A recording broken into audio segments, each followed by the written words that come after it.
Yo, what's good, guys? A couple months ago, you might have remembered a video that I dropped where I was talking about filmmaking gear that I regret purchasing. That video went over really well, got a ton of views, so let's run these views up on something that's similar. Today's video, I want to talk about filmmaking gear that I'm actually glad that I bought. Now, I'm going to be talking about gear that I actually purchased with money out of my own pocket, out of my own account.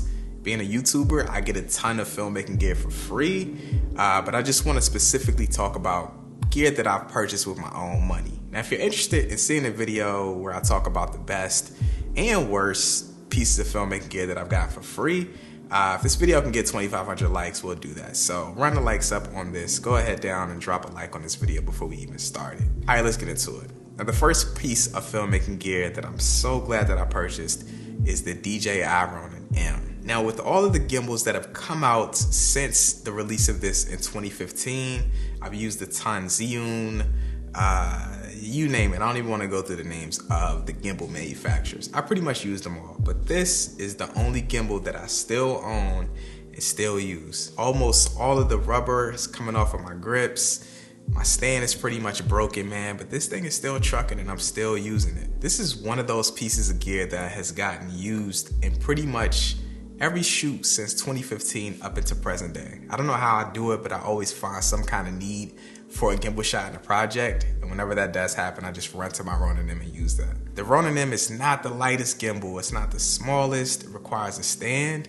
But man, I just feel like the customization that you can do on the Ronin M with the application, the smoothness of the footage that comes off of it. This gimbal is one of those things that was just ahead of its time, man. This came all the way out back in 2015, so we're running up on 5 years since the release of this gimbal, and I'm still using it. To me, man, the footage is unmatched, and if I'm on a set where I got control lighting, I got time to set up, I'm gonna choose the Ronin M over any of the other gimbal options out there, hands down. So the Ronin M is definitely one piece of filmmaking gear that I'm so glad that I spent my money on. Ironically though, with all the good that I said about the Ronin M, I haven't used that or any other gimbal in months. I honestly don't remember the last time that I've used the gimbal. As of lately, my favorite purchase that I've made, probably the latest filmmaking purchase that I've made, is a Manfrotto 502 fluid head and a set of tripod legs. Now, for as long as I can remember, I've always been using this $80 3-pod tripod. I featured this tripod in a ton of videos talking about cheap filmmaking gear that's actually great.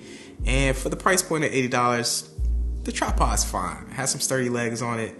You can get some smooth movement. Once you get past that instant jerk on it, it's fine. It's not that great of a tripod, but it works. Tripods have always been that one thing for me that's like, yo, I'm not spending a ton of money on a tripod. It's meant to keep your camera still. Like, no, I've never wanted to spend money on tripods, ever. Like, tripods are meant to keep your camera still. And like for $30, $80, yo, this is fine. If you just want like a super stagnant stationary shot, tripod will do the job. The $80 one, the $30 one, it really doesn't matter. But when you want to put your camera in motion or even add other stabilizers to the tripod, this is where the money makes a difference. Whenever I would use my $80 3-pod tripod with my slider, whenever I would go over the center of gravity to either the left or right side, the slider would just tilt and all of my shots would just be slanted, straight diagonal. This is where you really see a difference in tripods. This and also just repeating smooth camera movements.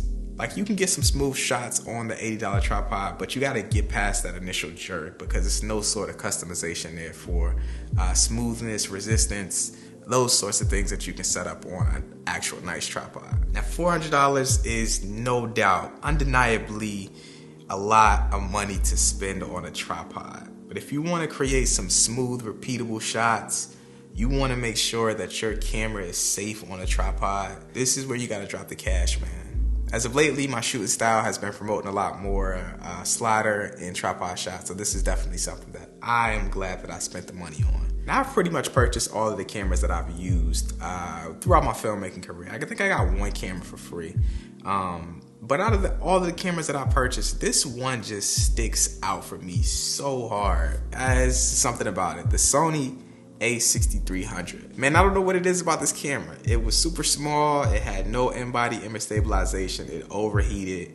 It has a ton of lists of negatives, but man, this thing, I done it all on it, man. I vlogged on it, I shot music videos, I shot event recaps. I've done it all on this one camera, and for the price of it, it's just, man, I'm so glad that I bought that camera. The entire Sony Alpha line, still, to me personally, I feel is one of the best buys that somebody can make who's trying to get into any sort of videography field. They're super small, so you can vlog on them, but the image and features on it, like, you can do pretty much anything on them. For what this camera has done for me, the price of it, and just how I pushed it to the limits and used it until I couldn't use it anymore, the Sony A6300 is definitely one of the most important camera purchases of my career, I would say. Definitely glad I made that purchase. Now, this list has been mad hard to make. I had to think super hard because a lot of the stuff that I just love, I've actually gotten for free. So the next thing are these rolling light stands. Now, man, I know this is super anticlimactic. Nobody wants to spend money on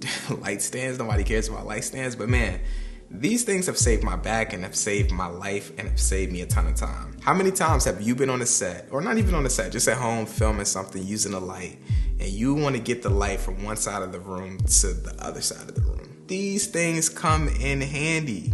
Nobody wants to take a light off of a light stand, move the light, then move the stand, and then put the light back on top. It's just like, yo, that's such a hassle, man. Who wants to do that? Or you get like super risky and you want to take it off, so you pick up the light stand with the light on top, and then you forgot you didn't loosen the light, and the light tips over, and it's just, no, nobody wants that, man. Get these. Anything that I can put on wheels on a stand, I put on these stands. Lights, microphones, flags, anything. These things have saved my life, saved me a ton of time as well. I know this isn't the shiniest, fanciest thing that anybody wants to talk about, but these light stands with wheels on them saved my life, literally. Short list, I know, but man, I don't buy stuff. I don't. I think it's so crazy to me when I see people with a ton of gear who don't do YouTube, and it's like, bro, you really bought all of this stuff? If I had to buy half of the filmmaking gear that I own now, I wouldn't have it, just because I'm so bare minimum with it. As long as I got a light, a camera,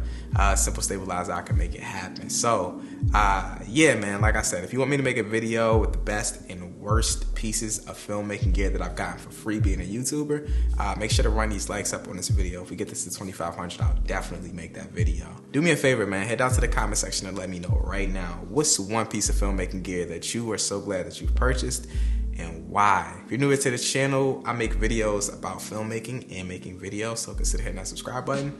I think that's it, man. I'm out, guys. Peace.